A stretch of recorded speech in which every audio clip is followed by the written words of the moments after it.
Hi guys, my name is Satyadeep and you're watching Motorbikes ETC, and today we are going to talk about this. New for me, but otherwise 10 years old, Triumph Thruxton 900, 2014. Um, I know that a lot of you have been sort of interested in the story behind it.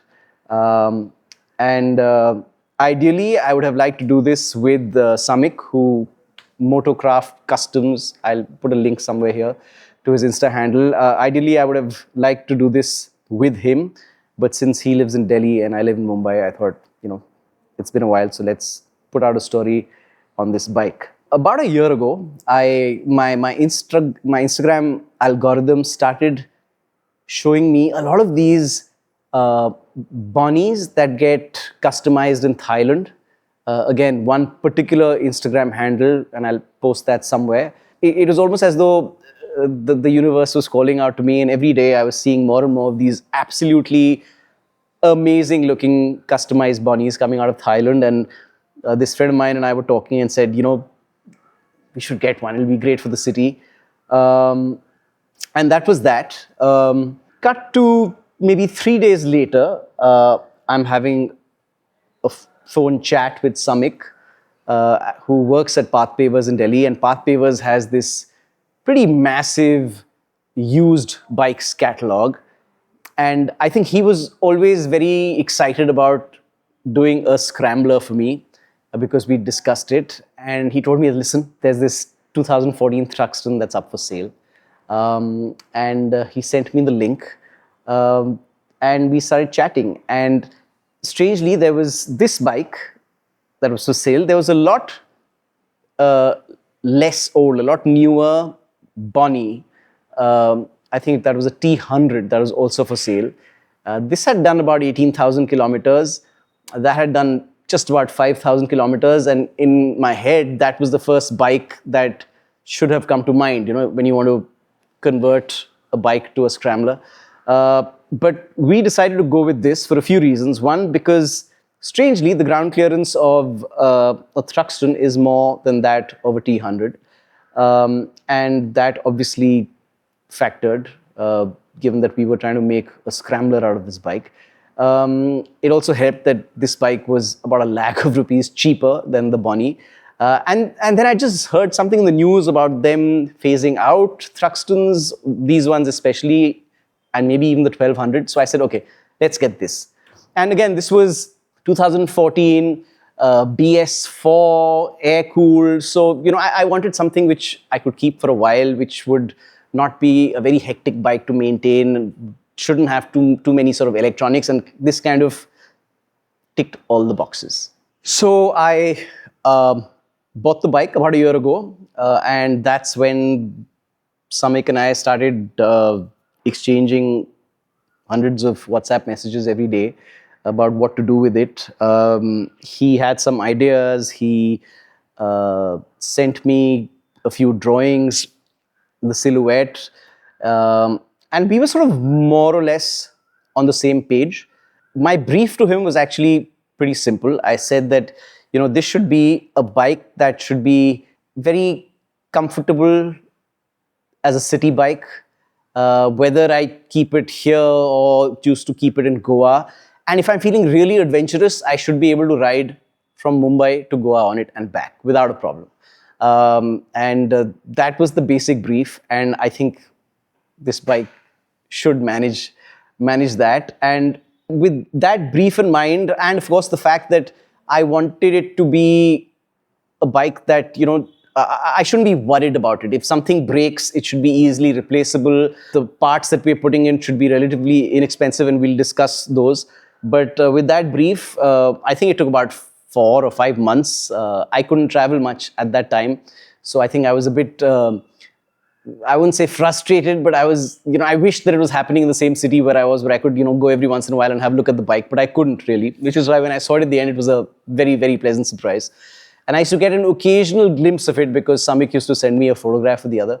I did go and see it once. When nothing was done, they had basically stripped off the old seat and they had chopped off the frame, and we'll discuss that.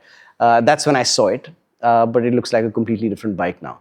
So we'll start from the front and get into whatever's been changed, and I'll show you photographs of what the original bike looked like. It will look like a regular Thruxton 900 with the cowl at the back, etc. And yeah, so we basically converted it from a cafe racer to a pretty sexy looking scrambler. So if we basically start from the front, obviously the front fender was trimmed a bit, it was cut a bit, and it was raised. The forks we didn't do much with. They kind of serviced them, they took out the oil, they put in a slightly thicker oil. This model of the Thruxton comes with only adjustable preload in the front. Then they changed the handlebar, of course. I mean, I did not want that very committed cafe racer position at all. I wanted a more upright position, so they put in this sort of rough draft handlebar with a matching rough draft fuel cap. They flipped the headlight around and painted it, of course, which means that that entire bracket got swapped. So the key used to be on that side and that came here, and the headlight got raised a bit. They changed the brake lines to Accosatos. I got Royal Enfield Himalayan rear view mirrors. Well, tires, because, you know, we can see them here. Of course, what good is a scrambler if it doesn't have like aggressive looking tires? My initial plan was to get Scorpion Rally STRs. I even bought the rear tire, but we could just not get the matching front. And this has a 18-inch front and a 17-inch rear. And we got the 17-inch rear, but we could not get the 18-inch front. So eventually what we had to do was that we had to get that's a rear tire, Maxxis Maxplore, which has been turned around and mounted in reverse. So the tread is actually now that of a front tire, but it's working so far. And if I get the appropriate front STR, then I'll think about it. The seat. So this entire frame, of course, in the original bike is a lot longer. The frame was cut from here. This U-bend new piece was built and welded to it. And a brand new seat was made by, I think, Guy Craft. Again, I'll put a link up here. And the whole seat just gets screwed in one screw, which goes under here. The indicators are from Java. This rear brake light is a bit like the Moto light, but I think it costs 1/5 of that and was procured locally. And I guess the biggest expense on this mod was this. Everyone had a problem with the stock rear suspension on the old Thruxton. So we threw that out and we put in a completely adjustable YSS suspension, adjustable for preload, for compression, for rebound, the whole hog. The rear fender the original one was chucked, a new one was created. This one's steel, the front one's plastic. I mean, if you're ever here, you can kind of knock on it and figure it out. And I think this is pretty much the shape and condition that it was in when I received the bike in November of last year. And then again, I couldn't ride it for about a month or two. And then when I finally started riding it here, there was stuff that I needed to get done. And that I had done in Bombay through Yunus and Zubin. Again, I'll sort of start from the front. The very first problem with this bike for me was that it had such an awful turning circle that, you know, unless the bike isn't really leaned over, you just cannot do a tight U-turn. So we scraped a bit of those metallic bookends, which basically stopped the handle from turning. So now it turns completely. I still felt that the handlebars were a bit low, so I had some risers put in. I had a new clutch cable put in.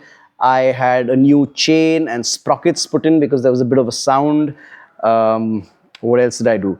I had the center stand removed because, you know, I have one of these other stands and it was just making a bit of a noise. The number plate used to be on the side and I didn't want to get in trouble, you know, with the cops or anything. So Yunus and I spent some time and sort of designed a way that the number plate could be moved from the back and put up here. The grips, I felt that the ones that the bike came with were too thick and I couldn't wear gloves and the grips were just too big for my hand. So I ordered a set of grips from Barkbusters. The left one fit, the right one just couldn't get on. So it currently has the grip of a cricket bat on it and is very comfortable, and I plan to use that. Then if I ever had to stand on the pegs, I realized that my heels were dirtying the silencer. So Yunus had this really clever heat shield cum sleeve put in, and it fits really perfectly over the silencer. So this bit doesn't get too hot, and it also keeps this clean. And of course, the final thing is something that Zubin did. I think he heard it one day, or he saw the pipes and said that the mixture is not right. And of course, we ran a diagnostic on it, and it turned out that it was running a map for an aftermarket Arrow exhaust. So I'm guessing the previous owner had put some Arrow exhausts on it. So we basically made that back to stock, and now it runs really, really well.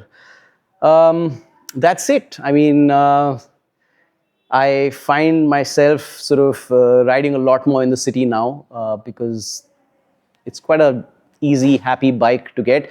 I have to say that my original preference, or what I had in mind, was a used BMW R9T. But even the used ones are like upwards of 12, 13 lakhs and not the price point I was looking at. But this, I feel, has ticked all of those boxes. It's sort of retro, it's old school, there's not much that can go wrong with it. And yeah, and I hope to hang on to this for as long as I can.